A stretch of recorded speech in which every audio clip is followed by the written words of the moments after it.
A Prairie Home Companion is made possible by Pillsbury Grand Cinnamon Rolls, offering your family the fresh-baked aroma and taste of Cinnabon cinnamon. You can find them in your grocer's refrigerated section. Pillsbury Grand Cinnamon Rolls, making Sundays even sweeter. Well, it's been a quiet week in Lake Wobegon, Minnesota, my hometown. Out there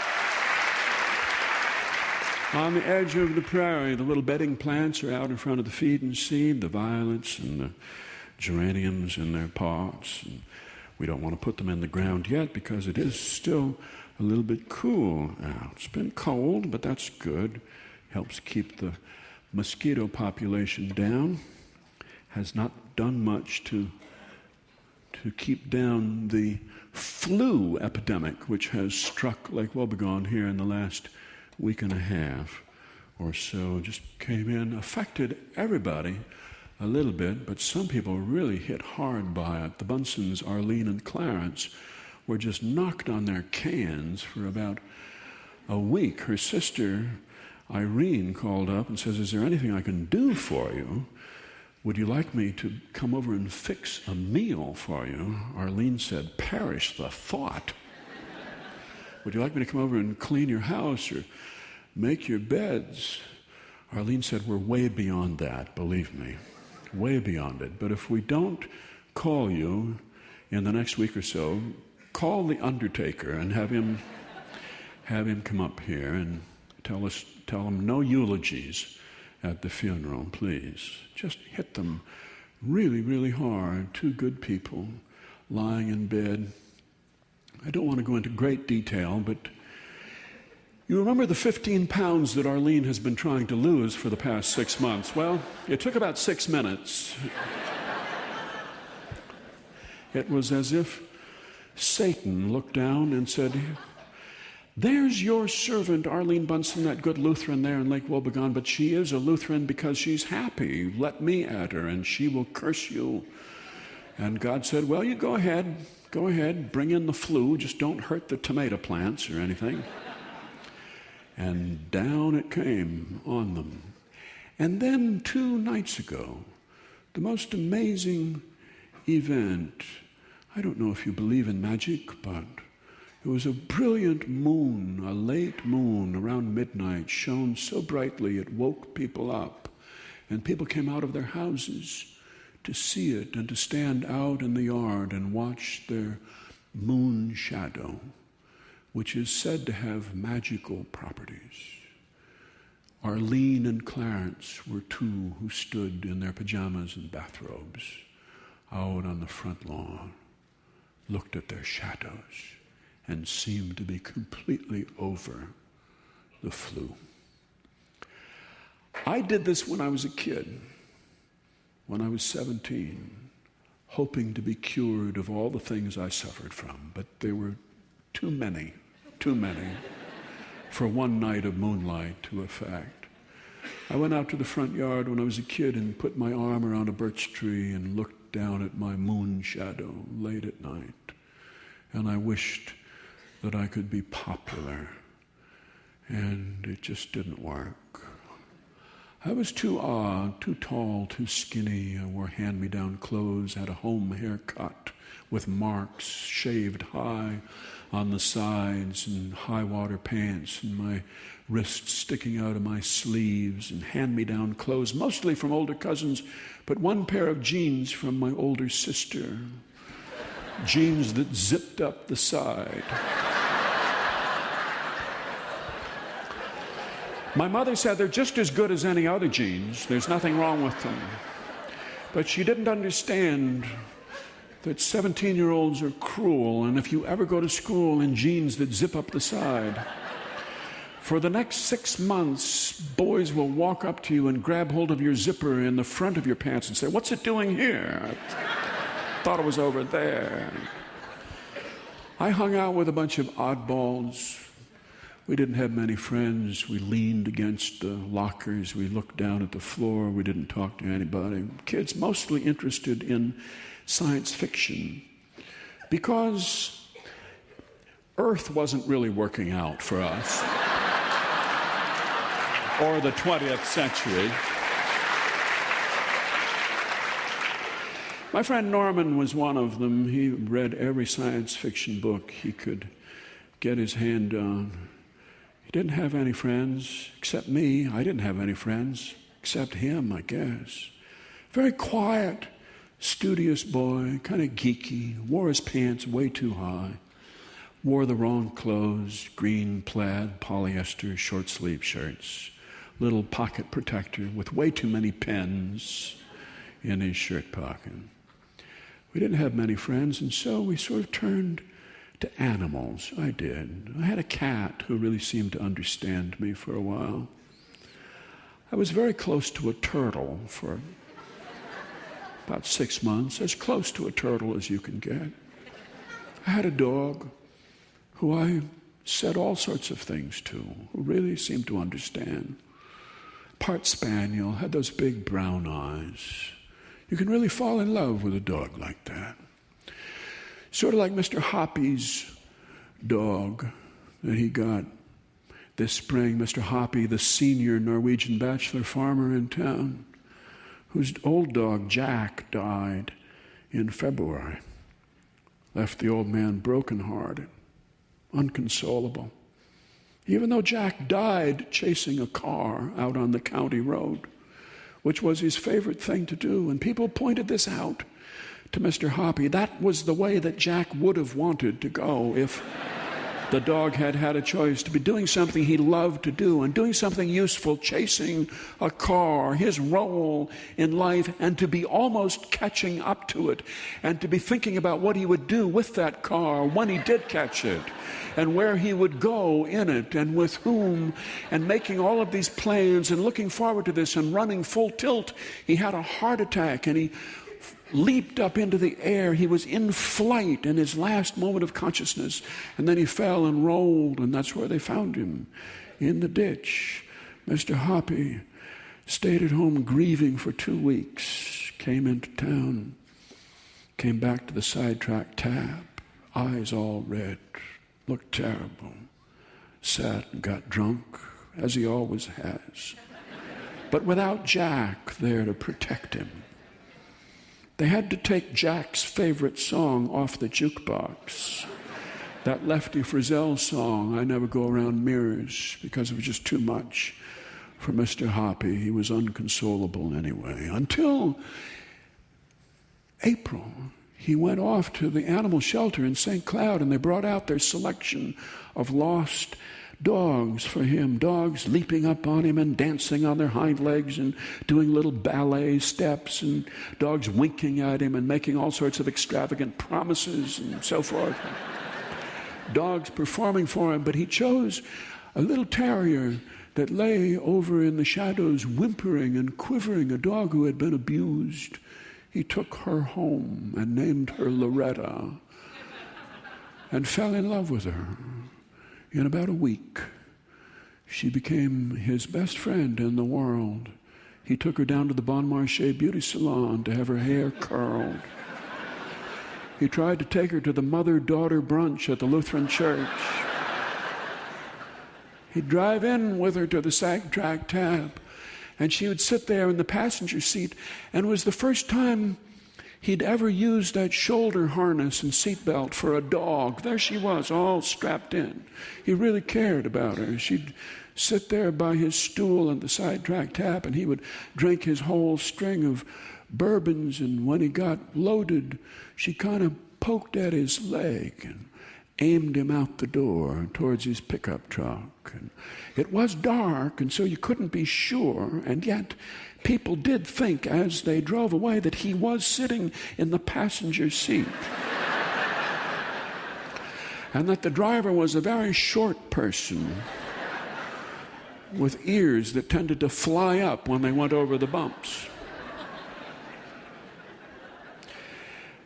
Mr. Hoppy used to sing sometimes when he would get in his cups. He would sing in the sidetrack. Oh, it was a cold October, and I was far from sober.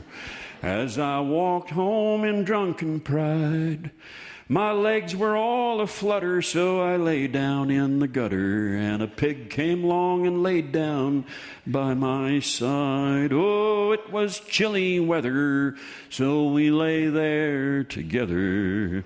And a lady passing by was heard to say, you can tell a man who boozes by the company he chooses. And the pig got up and slowly walked away.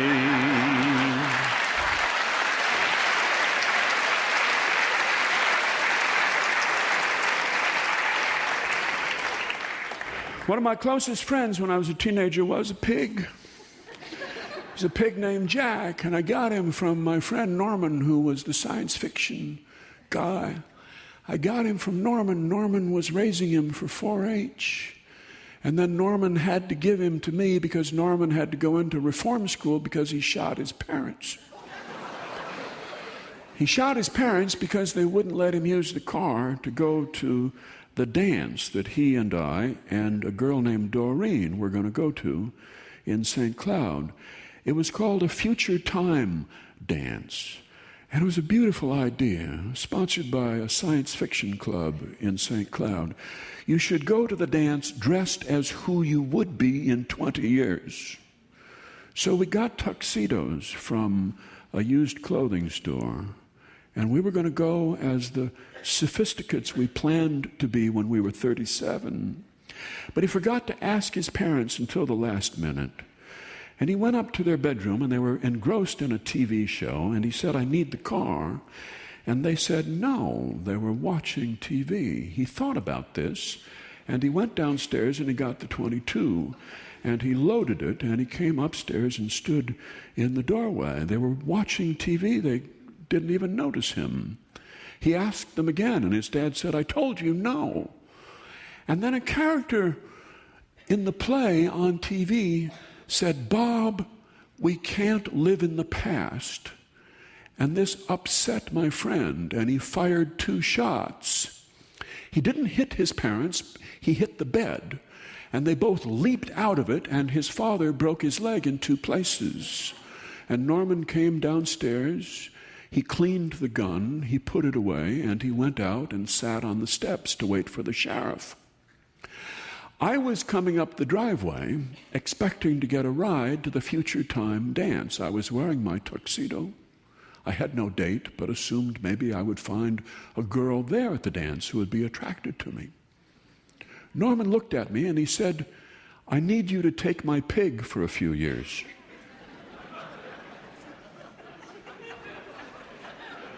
I said, okay. Okay. And then I heard the sirens. The sheriff's car came wheeling up that long driveway into their farm, and it kind of skidded in the dirt in the farmyard. And these 2 deputies leaped out, and they dashed up to the house, and one of them ran in, and the other one grabbed a hold of Norman.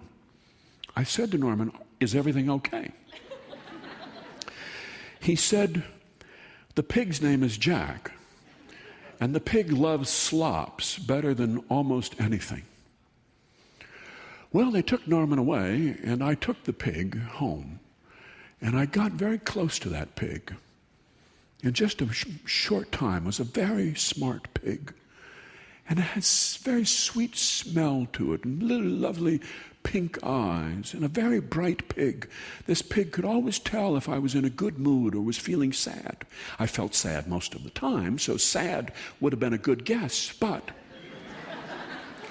whenever the pig sensed that I was feeling sad, the pig would put his head on my lap, and he would sigh, and I would sigh, and the pig would sigh. I just felt close to that pig. I can't explain it. I can see that you think it's silly. I never had a friend like that pig before.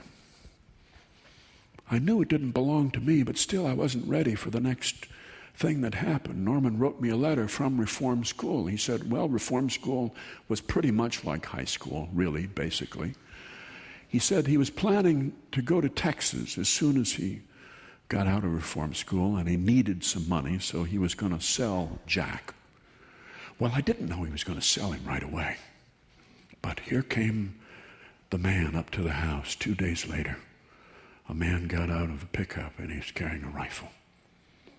A little girl behind him, girl from my class, Doreen, the girl who was going to go to the future time dance with Norman, was there with her dad. We knew about her dad. We knew him as the pig killer. PK, we called him for short. As it happens, he had been a preacher's kid as well, so it worked both ways. But he was a pig killer. This was back when a lot of families would raise 1 or 2 pigs just for the meat, and they didn't want to go to the trouble of slaughtering it themselves, so they'd bring in the pig killer, and he would do it, and he would butcher it and cut it up and wrap it, and you take it down to the locker plant. Well, I said, what do you want? Knowing full well what he wanted. He said, I came for Norman's pig. I said, how much would that pig cost? He said, $60, $70. I didn't have any money like that. I said, would you take something in trade? Like what? He said, well, I said, like books. I've got books, I've got a desk, I've got a bed, I've got a bike. No, I said, no. My parents weren't home. They were at a Bible conference somewhere. I said, would you take an IOU? He said, no. And he went off towards the shed where Jack lived. I couldn't bear to go with him. Doreen took me by the arm.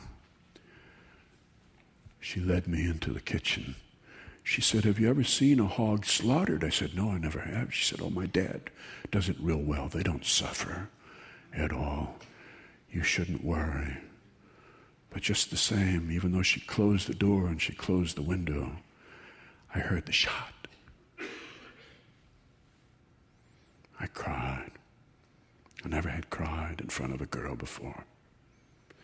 I figured if you wore jeans that zip up the side, you have to be careful of what else you do. That's all right, she said. I know you feel bad. It's all right.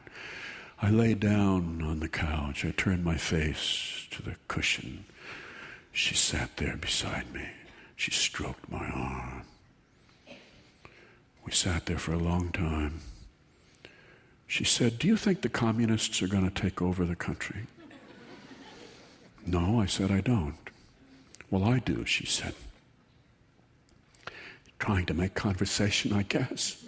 I didn't need it, but... She said after a while, do you think that Elvis is bad for people? No, I said. I think he's just a singer. I think he's terrible, she said. She said, what would you do if communists offered you $1 million to say that there is no God?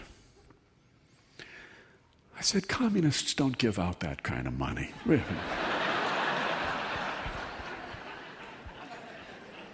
She looked at me. She said, you know what your problem is? You just don't get along with other people. Well, I knew that already, of course. I knew that already. And she walked away. I never saw her in a close, friendly way again. Doreen. Well, I had me a pet, and it was a pig, you bet, and I like to lie down in its sty. Some people came to visit, and a lady said, what is it?